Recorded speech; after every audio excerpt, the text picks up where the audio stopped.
हे लड़कों, आओ मेरी सुनो, मैं तुम्हें यहोवा का भय मानना सिखाऊंगा। बुधवार 19 जनवरी 2022। आज के मनन के लिए मैंने आप ही के लिए चुना है मार्कुस अध्याय 7 और उसका 29वां वाक्य। उसने उससे कहा, इस बात के कारण चली जा, दुष्ट आत्मा तेरी बेटी में से निकल गई है। आपका दिन आशीषित हो। जब हम चुनौतियों का सामना करते हैं तो ये अधिक महत्वपूर्ण है कि हम अपने विश्वास को बढ़ाएं। आइए इस वाक्य पर मनन करते हैं। आज की सुबह का विषय है विश्वास बढ़ाएं।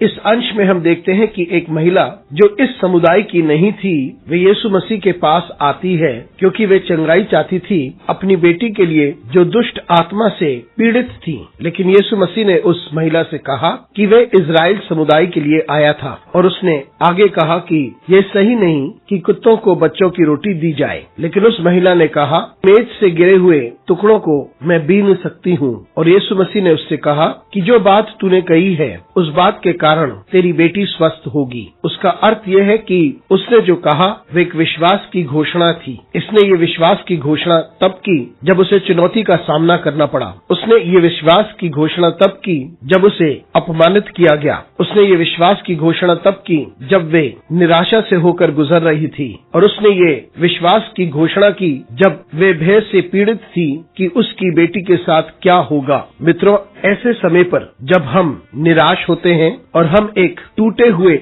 अनुभव को महसूस करते हैं और हमें अपमानित किया जाता है, यही बातें हमारे विश्वास को बढ़ाती हैं। इन सारी चुनौतियों के बावजूद उस महिला ने ये घोषणा की कि वे वहाँ रुकी रहेगी और वह उस चंगाई को चाहती है जो यीशु के पास है। वह टुकड़े ही हो सकते हैं जो बच्चों के खाते वक्त मेज से गिरते हैं। उसने अपने आप को संपूर्ण रीति से दीन कर दिया था और तब वह यह घोषणा करती है कि वे यीशु मसीह की सामर्थ पर यकीन करती है। वो उस पर भरोसा करती है और उससे आगे कुछ नहीं। और यीशु मसीह फिर कहते हैं, क्योंकि उसने ये कहा इसलिए उसे एक अद्भुत आशीष मिलेगी, एक आश्चर्यजनक कार्य की आशीष मिलेगी और उसकी बेटी स्वतंत्र होगी। मित्रों, हमारी जिंदगी में भी बहुत सी चुनौतियां आती हैं। हमें अपमानित किया जाता है, हम निराश होते हैं, हम संपूर्ण रीति से टूट जाते हैं और हम संपूर्ण रीति से निराश हो जाते हैं। ऐसे समय पर हम विश्वास में दृढ़ खड़े रहें। हम अपना भरोसा अपने परमेश्वर पे डालें, उससे गुहार लगाएं और हम अपने